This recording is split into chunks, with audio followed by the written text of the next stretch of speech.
የሕክምና ስህተት በመፈጸም በታካሚ ላይ ጉዳት ያደረሱ 21 የሕክምና ባለሙያዎችን መቅጣቱን የአዲስ አበባ ምግብና መድኃኒት ባለስልጣን ተናግሯል። ለገጠማቸው የጤና እክል መፍትሄ ለማግኘት ወደ ጤና ተቋማት የሚያመሩ ተገልጋዮችን ለመጠበቅና የሕክምና ስህተት ስለመፈጸሙ ከማህበረሰቡ የሚደርሰውን ቅሬታ መሰረት በማድረግ ጉዳዩን መርምሮ ውሳኔ የሚያሳልፍ የስነ ምግባር ኮሚቴ በአዲስ አበባ ምግብና መድኃኒት ባለስልጣን መስሪያ ቤት ውስጥ ይገኛል። ይኸው ኮሚቴ በታካሚዎች ላይ የሕክምና ስህተት መፈጸማቸው የተረጋገጠባቸው 21 የሕክምና ባለሙያዎች ላይ ከእገዳ እስከ ከባድ ማስጠንቀቂያ የደረሰ እርምጃ መውሰዱን ነግሮናል። በተለይ ባለፉት 6 ወራት ሲመረምራቸው የነበሩ ቅሬታዎች ከ5 ዓመታት በላይ ተከማችተው ከነበሩ በርካታ ቅሬታዎች መካከል 25ቱን ሲሆን ከዚህም ውስጥ 21ዱ የሕክምና ስህተት መሆናቸው ሲረጋገጥ 4ቱ ደግሞ ስህተት አለመሆናቸውን አረጋግጠናል ያሉን በባለስልጣኑ የሕግ የጤና ባለሙያዎችና የስነ ምግባር ክትትል ዳይሬክተር የሆኑት አቶ መትከል ገብረመድህን ናቸው።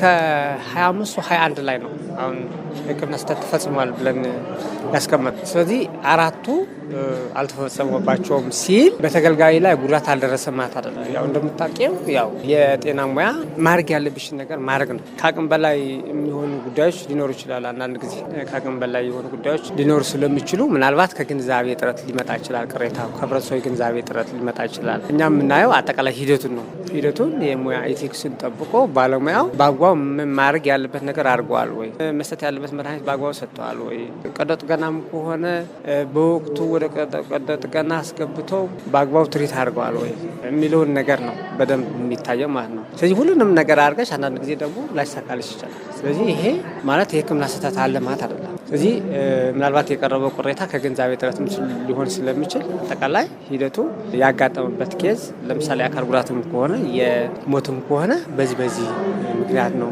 እንደዚህ የተፈጠረው ብለን አስረድተን የምንልክበት አሰራር ነው ያለ ማለት ነው። ወደ 21 የሚሆኑ ባለሙያዎች ከፍተኛ ሐኪሞችን ጨምሮ እስከ ነርስ ድረስ በየደረጃው እንደየጥፋታቸው አይነት እርምጃ ተወስዷል። እርምጃው የ1 ዓመት እገዳ አለ ከሙያ፣ የ6 ወር እገዳ አለ ከሙያቸው። እንደዚህም ከባድ ማስጠንቀቂያዎች አሉ። እንደዚህም ደግሞ ስልጠና እንዲወስዱ ተጨማሪ ስልጠና ወስዶ እንዲመጡ ውሳኔዎች አስተላልፏል። ከተፈጸሙት የሕክምና ስህተቶች የሚበዙት በወሊድ ወቅት በሚደረግ የሪፈራል ሕክምና ወቅት በህፃናትና በእናቶች ላይ የሚደርሱ ናቸው ያሉት አቶ መትከል የተለያዩ ብለው ያለፏቸው ጉዳቶች ደርሰዋል፣ ነገር ግን ሞት አልተከሰተም ነው ያሉት። በብዛት ጎልቶ የሚታየው በወሊድ በጨቅላ ህጻናት በእናቶች ላይ በብዛት ከነዚህ ጋር ነው የሚበዙ። በሌሎች ኬዞችም አሉ። በዋናነት በተለይ በሪፈራል ሲስተሙ ላይ ለምሳሌ አንድ እናት ጤና ጣቢያ ክትትል ከነበራት ጤና ጣቢያ ላይ ትሄዳለች በቀጠሮዋ መሰረት። ከዛ በኋላ ጤና ጣቢያ ላይ ምናልባት ከአቅም በላይ ከሆነ ወደ ሆስፒታል ሪፈር ይባላል።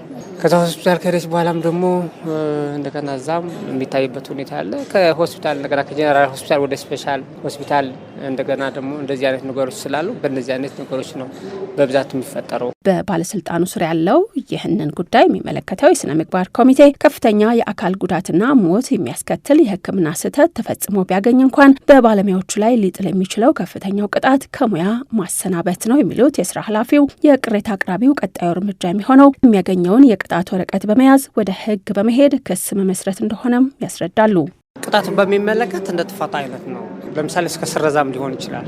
እስከ ስረዛ እስካሁን ድረስ በዚህ 6 ወር ስረዛ ላይ ይህንም አላጋጠመንም እንጂ እስከ ሙያ ስረዛ ሊሆን ይችላል። አጠቃላይ ከሙያው ሊሰረዝ ይችላል። ከዛ በላይም ሊታገድ ይችላል። ፕላስ እንደገና ደግሞ አሁን ያልኩሽ ከሙያ አንጻር ነው። የሙያ ይህንን ስህተት ተፈጥሯል ካለን ከዛ በኋላ ደግሞ ይህንን ማስረጃ ይዞ ወደ ፍርድ ቤት ነው የሚሄዱ ህብረተሰቡ።